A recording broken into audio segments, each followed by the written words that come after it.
here's the 4 things that you need to know, in my opinion.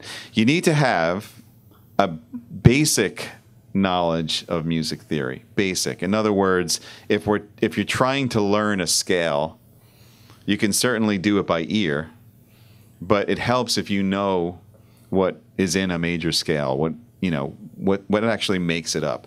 So you don't have to know crazy music theory, but I think you need to know just a little bit of theory, so you understand the formulas behind scales and you can speak the language. If somebody says something's chromatic or it's an A melodic minor or something, you should have an idea.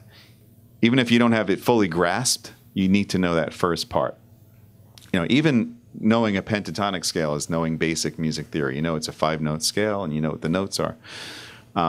So that's number 1. Number 2 that I think is really important in order to do this sort of unlocking thing is you need to know where the notes are on the guitar neck.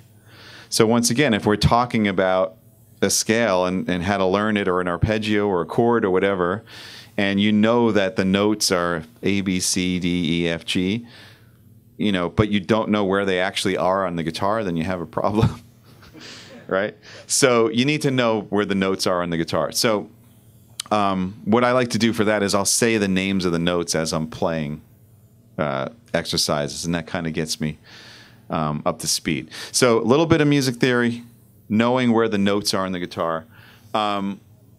Third is a very guitar-centric thing to know, and it's patterns. All right? So some people like to kind of dismiss that and say, no, I want to be able to improvise freely and not think of the guitar and patterns and stuff. But I think, for me, learning those patterns helps you, unlock that the idea of being able to improvise freely. So the patterns are what I'm going to show you that are really, really going to break this down in a very, very simple way. And then the final thing I would say for guitar, and you guys probably already know this, is that octaves are your friend.